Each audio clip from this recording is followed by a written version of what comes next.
ഇന്ത്യയിൽ സ്വകാര്യ മേഖലയിൽ നിരീക്ഷണ ഉപഗ്രഹം ആദ്യമായി വിജയകരമായി വിക്ഷേപിച്ച സ്ഥാപനമെന്ന നേട്ടമാണ് ടാറ്റ അഡ്വാൻസ്ഡ് സിസ്റ്റംസ് കൈവരിച്ചത്.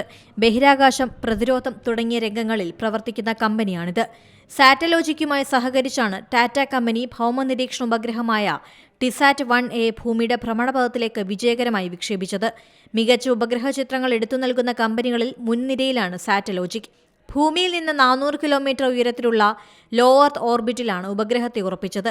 ഏപ്രിൽ 7-ന് ഇലോൺ മസ്കിന്റെ സ്പേസ് എക്സ് ഫാൽക്കൺ 9 റോക്കറ്റ് ഉപയോഗിച്ച് ഫ്ലോറിഡയിലെ കെന്നഡി സ്പേസ് സെന്ററിൽ നിന്നാണ് ഉപഗ്രഹം വിക്ഷേപിച്ചത്. കർണാടകയിലെ ടാറ്റ അഡ്വാൻസ്ഡ് സിസ്റ്റംസ് ലിമിറ്റഡിന്റെ വെമഗൽ സൗകര്യത്തിലാണ് ഉപഗ്രഹം അസംബിൾ ചെയ്തത്. ഭൂമിയുടെ ഉയർന്ന റെസല്യൂഷനിലുള്ള ഒപ്റ്റിക്കൽ സാറ്റലൈറ്റ് ചിത്രങ്ങൾ നൽകാൻ ശേഷിയുള്ളതാണ് ഉപഗ്രഹം. സമീപഭാവിയിൽ ഇന്ത്യൻ സായുധ സേന ഇതിന്റെ പ്രധാന ഉപഭോക്താക്കളിൽ ഒരാളാകുമെന്നാണ് ടാറ്റ കമ്പനി പ്രതീക്ഷിക്കുന്നത്. ഇന്ത്യയിലെ സ്വകാര്യ മേഖലയുടെ ആദ്യത്തെ ഭൗമനിരീക്ഷണ ഉപഗ്രഹമാണിതെന്ന് കമ്പനി അവകാശപ്പെട്ടു. National desk, Zee Malayalam news. പുതിയ വാർത്തകളും വിശേഷങ്ങളും ഇനി വിരൽ തുമ്പിൽ.